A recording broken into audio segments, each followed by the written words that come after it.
You guys using this little mini break here to just kind of recalibrate and get ready? Spending time on your body, trying to get your body back together. Some guys, you get banged up here and there, just kind of mend that a little bit, and but still, like, keep your mind on the work. I think guys came in today. We didn't really do much as a whole, as a group, but individually we had a lot of guys in here getting a lot of individual work in, and just keeping your wind together, your mind together, and just understanding that we got a lot more work to do. How much different do you feel physically going into this conference finals versus last year? I was probably a complete 180 from last year, honestly. So just thankful to get to this point where, we're walking into the Western Conference Finals healthy. Everything's in front of us. And I feel good. The team feels good. And just having a great opportunity. Like, you guys are a lot of maybe like regular season demons, clutch time, whatever. It seems like you resolved largely in the playoffs thus far. Turnovers still been high. How would you assess kind of ball control as part of the playoffs? It's still something we need to improve on. We talked about it today in our meeting, just valuing the basketball and not, giving the ball away. There's times where we, guys are trying to make the right reads and make plays, but there's times where we just, a lack of, train of thought for that particular possession. We just throw it off our foot or dribble off our knee, or just something that's 2-on-1 fast break where we should finish those. Those are the type of situations we need to cut down on, and we just can't have, especially as you go forward. The teams you're playing against now are going to very few flaws left in the teams that are still out there. So we got to be locked in on that. This might be a stupid question, but like in football, right? If you turn the ball over a lot, like, maybe not going to pass it as much. You're going to run the ball. Like, are there ways in basketball to have maybe like a more conservative offensive game plan, knowing you're playing an opponent that generates a lot of turnovers? It's a little tougher. Just try to get the ball in the hands of the people who take care of it the best. This is probably the in football, you got a good quarterback who can do it, without turning it over. You can throw it still. You can make the right reads. You have a running back that controls the tempo.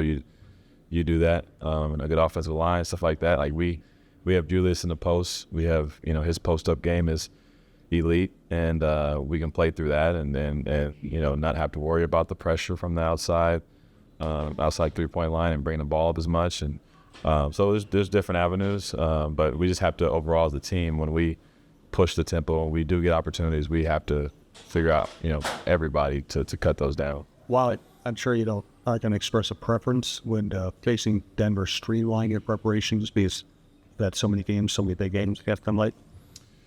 Yeah, I mean, we're so familiar with each other right now, so it would we'd obviously have to go through whatever our game plan is going to be for them particularly, but we know each other so well that there'll be a lot of carryover until you start those first adjustments. Like, somebody or your teammates have kind of gone out of the way to say how much they appreciate having you around and how much they want to win for you. They don't tell me that. How do you do you even hear any of it, I guess, and how do you process that, kind of the admiration? It's good to hear from you guys. We're here for you. Thank you. No, that's pretty cool. I think, I know they respect me, and, they I don't know what to say, they admire me at all, but they listen to me. They really want my advice for a lot of things, and they appreciate me, being around and just being, truthfully just all in on what they, about them. It's not about me at all. I want them to succeed. I want them to make a lot of money. I want them to have achieve all their goals and win championships, and that's it. And they realize that's who I am. It's not fake or anything. So that's cool to hear from you guys. How do you analyze Tim Conley? I mean, you've been around the league and see a lot of executives. How do you analyze Tim Conley, his management style, and his willingness to make trades that at the moment might not be popular? He's awesome, man. He has a great vision. I think a lot of things that he does, he's so intentional about what he does and who he puts together and the groups he puts together. He's super big on your character, big on your personality. All those things are important for, your fit around the team and organization, and he does a really good job of just pulling those guys together, even if it's not a popular decision at the time. He has a great vision for that. How do you see for making some of the differences that you've seen Ant approach these playoffs, opposed to the last two, which you played them both be off the court, on the court?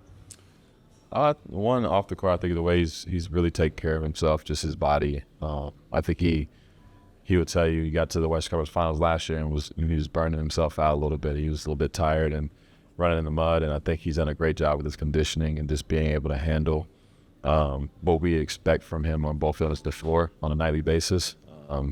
His leadership, is being vocal in practices, being vocal in huddles and timeouts, and all that stuff. He's just taking, more responsibilities and taking the reins a little bit more.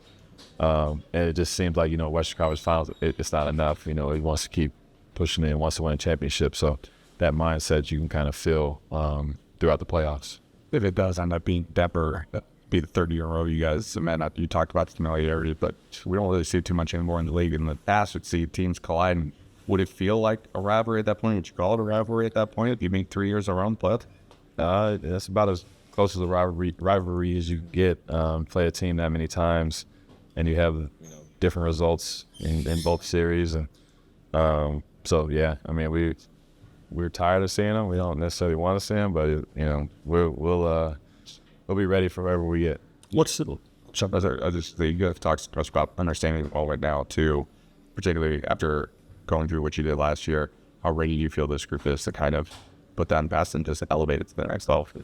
I think this team is like super antsy for this opportunity. It was something that you look back, we remember how we felt after the elimination in Dallas and being in our home court, team celebrating, like all that stuff is like, it's just etched in your memory. And you're like, man, I can't wait to get back here. And lo and behold, we're right back in the situation.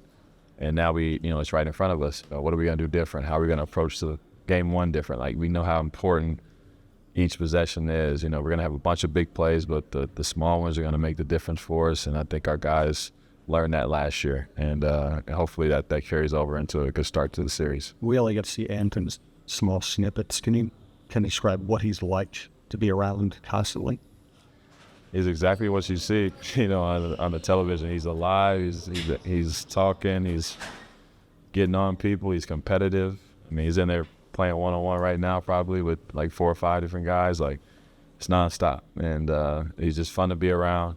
He's loud. He's animated, and that just keeps our energy, at a good place. It always, it's just a good vibe in the locker room and in practices. Do you have any good funny Ant stories, chicks, or moments? I can't tell. No, I'm about to say I can't. Nope. We did double. Nope. Worth a try. Nope. Thank you. Thanks, Mike. Yeah.